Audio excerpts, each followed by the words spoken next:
हमें इसलिए इतराज है कि हमारे इदारे जो वो काम उसकी जिम्मेदारी बनती है वो नहीं करते, किसी और काम में लगे हुए हैं। यहाँ के इदारे जो मेरे डिफेंस की बजट से उसको पैसे मिलते हैं, एक एमएनए के साथ राबिता किया गया था कि आपको 20 करोड़ देंगे, आपको 30 करोड़ देंगे। हमें इतराज है इस फंड पे कि फंड कहां से आता है।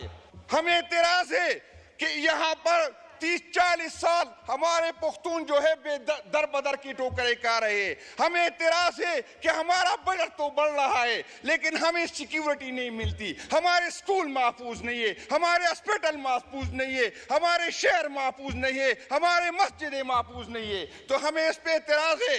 यहाँ पर एक साहब को मैं सुन रहा था कि कर्नल शेर खान शहीद की मुजस्समे को किसी ने तोड़ा है और उसकी फैमिली को जो है तकलीफ हुई होगी, उसकी तकलीफ हुई होगी। बिल्कुल हमें भी तकलीफ हुई है, लेकिन कर्नल शेर खान के फैमिली को जो तकलीफ इसलिए हुई है कि इस मुल्क के जर्नल ने लुटेरों को, जेब कतरों को अवाम पे मुसल्लत किया।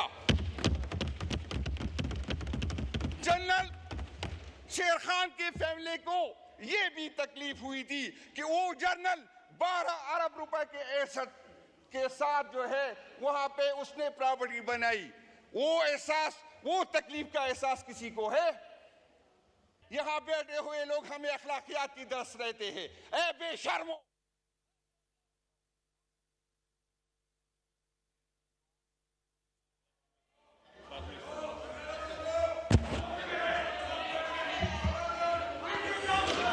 ये अल्फाज हम एक्सपंज करते हैं। मैं ये जज्बात में आप बहक नहीं जाएं। मैं वापस लेता हूं। मैं मिनट हो गए। इस्तेमाल किया था।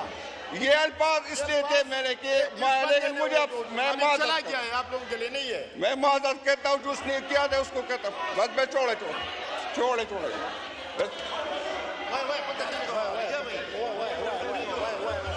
मैं ये अल्फाज में वापस लेता हूँ, लेकिन एक मिनिस्टर ने कहा इसलिए मैंने कहा मुझे अफसोस है, ये नहीं कहना चाहिए थे। वाइंड अप करें आप। हमें ये बताया जाए कि केपीके में जो पहले जो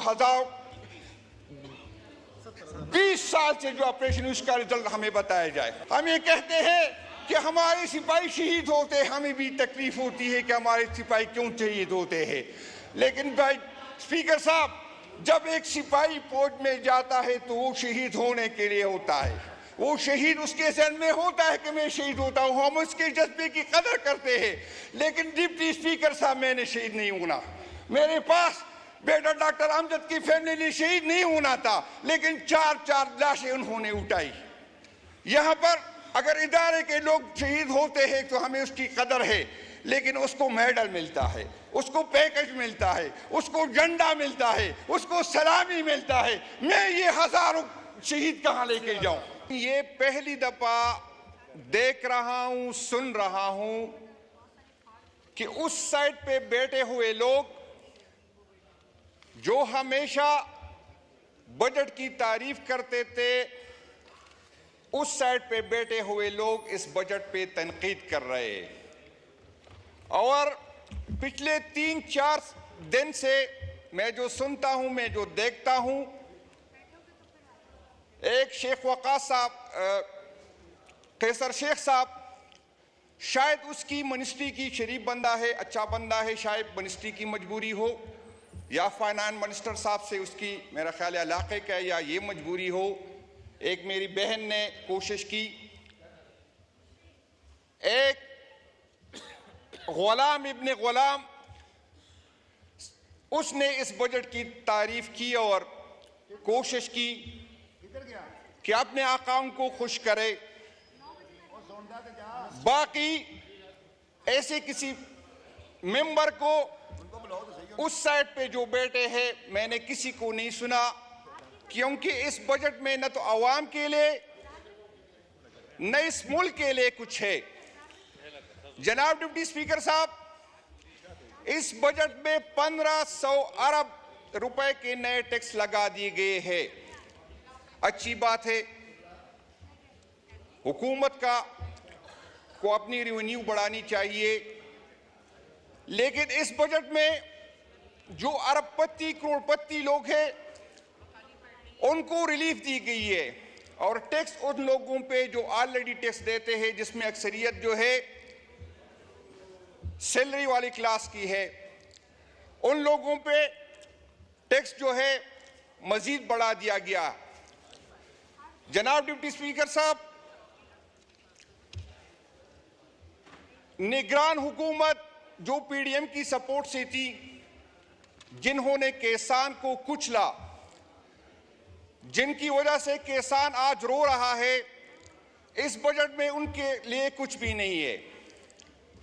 पीपल पार्टी वालों की मजबूरी है, इसको जबरदस्ती इत्तेहादी बना दिया गया है। सब रो रहे, सब एहतजाज कर रहे हैं, लेकिन जिस तरह डॉक्टर साहब ने फरमाया, मैं भी आपसे कहता हूं कि ये जो भी कहे लेकिन वोट ये देंगे, क्योंकि ये सारे इनका रिज़्क जी है इस असेंबली से चलता है, इनका रोजगार ही यही है।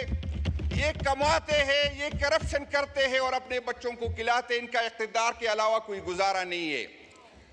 यहां पर बात हुई है, एक मिनिस्टर साहब ने कहा कि तजावीज लेके आए।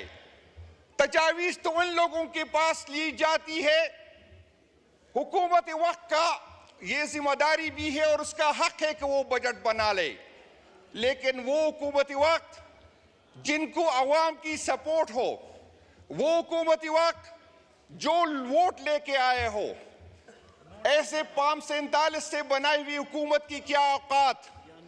पीपल पार्टी वाले कहते हैं कि हमारे साथ बजट जो है डिस्कस नहीं किया। भाईजान मुस्लिम लीग नून के साथ भी डिस्कस नहीं किया। डिस्कस तो उन लोगों के साथ किया जाता है जिनकी कोई औकात हो। एस्टेब्लिशमेंट के लाने वाले, आज पहली दफा मैं सुन रहा हूं, एक मिनिस्टर साहब फरमा रहे थे कि एस्टेब्लिशमेंट का बजट 2200 अरब रुपए रखा गया। उस टाइम अब हिंदुस्तान का ये था। मैं मिनिस्टर साहब से रिक्वेस्ट करता हूं कि सिर्फ ये कंपैरिजन न दे, हिंदुस्तान की रिजर्व का भी बता दे, हिंदुस्तान के एक्सपोर्ट का बता दे, उसकी तालीम की बता दे, उसकी तरक्की की बता दे। और हमें इत्तराज है, हमें एस्टेब्लिशमेंट के बजट पे इत्तराज है, सिर्फ 2200 अरब रुपए नहीं है। सिविलियन की जो बजट है, सिविलियन की जो तनख्वाहें है, जो पेंशन है, 560 अरब रुपए वहां पर भी है। हमें इसलिए इत्तराज है कि हम अपनी मुल्क की दिफा चाहते हैं। हम चाहते हैं कि हमारी दिफा मजबूत हो, हम चाहते हैं कि हमारी आर्मी मजबूत हो, लेकिन उसका जो काम है वो अपना काम करे। हम इसलिए इत्तराज है कि आया हमारे इदारों के साथ इतना ज्यादा फंड है। हमें इसलिए इत्तराज है कि हमारे इदारे जो वो काम उसकी जिम्मेदारी बनती है वो नहीं करते, वो किसी और काम में लगे हुए हैं। हमें इसलिए इत्तराज है कि यहाँ के इदारे जो मेरे डिफेंस की बजट से उसको पैसे मिलते हैं, एक एक एमएनए के साथ राबिता किया गया था कि आपको 20 करोड़ देंगे, आपको 30 करोड़ देंगे। हमें इत्तराज है इस फंड पे कि फंड कहां से आता है। हमें इत्तराज है कि यहां पर 30-40 साल हमारे पुख्तून जो है दर बदर की टोकरे खा रहे हैं। हमें इत्तराज है कि हमारा बजट तो बढ़ रहा है लेकिन हमें सिक्योरिटी नहीं मिलती, हमारे स्कूल महफूज नहीं है, हमारे हॉस्पिटल महफूज नहीं है, हमारे शहर महफूज नहीं है, हमारे मस्जिदें महफूज नहीं है। तो हमें इस पे इत्तराज है। यहां पर एक साहब को मैं सुन रहा था कि कर्नल शेर खान शहीद की मुजस्समे को किसी ने तोड़ा है और उसकी फैमिली को जो है तकलीफ हुई होगी, उसकी तकलीफ हुई होगी, बिल्कुल हमें भी तकलीफ हुई है। लेकिन कर्नल शेर खान के फैमिली को जो तकलीफ इसलिए हुई है कि इस मुल्क के जर्नल ने लुटेरों को, जेब कतरों को अवाम पे मुसल्लत किया। जनरल शेर खान की फैमिली को यह भी तकलीफ हुई थी कि वो जनरल 12 अरब रुपए के एसेट के साथ जो है वहां पे उसने प्रॉपर्टी बनाई। वो एहसास, वो तकलीफ का एहसास किसी को है? हम चाहते हैं कि हमारा डिफेंस मजबूत हो, लेकिन हम ये भी चाहते हैं कि इन इदारों का एहतसाब हो। हम ये भी चाहते हैं कि इन इदारों को किसने ये हक दिया है। तारीख में पहली दफा नहीं हुआ है। लोग कह रहे हैं, यहां पर हम सुनते हैं कि कि फला के साथ ये हुआ, फला के साथ ये हुआ, लेकिन जो पीटीआई और पीटीआई के वर्कर के साथ हुआ ये किसी के साथ नहीं हुआ। किसी की बेटियां नहीं उठाएगी, हमारे लोगों की बेटियां उठाई गई, उसको ब्लैकमेल किया गया। किसी की माई को नहीं उठाएगी। मैं उस दिन में हल्फिया कहता हूं, यहां पर एक मैं नाम नहीं लेता, इदारे के लोग गए उसके बेडरूम से, उसकी बीवी के फोन से उसको कॉल की गई कि प्रेस कॉन्फ्रेंस करना है कि नहीं करना है। ये बेगैरती के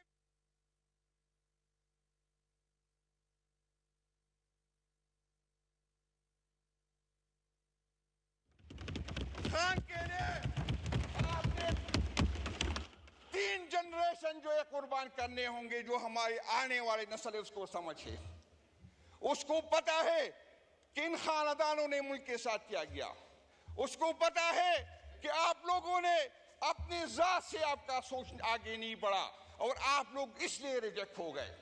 हमें यहां बैठे हुए लोग हमें अखलाकियात की दरस रहते हैं। ए बेशर्मो,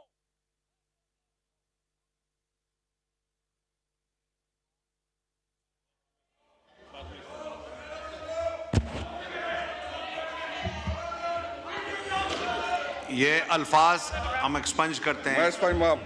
मैं ये जज्बात में आप बहक नहीं जाएं। मैं वापस लेता हूँ।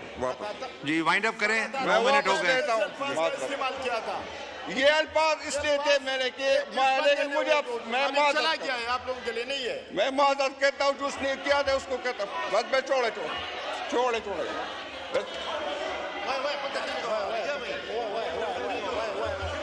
मैं ये अल्फाज में वापस लेता हूँ, लेकिन एक मिनिस्टर ने कहा, इसलिए मैंने कहा मुझे अफसोस है, ये नहीं कहना चाहिए थे। वाइंड अप करें, आप मैं माजरत करता हूं। 9 मिनट से ऊपर हो गया, चले।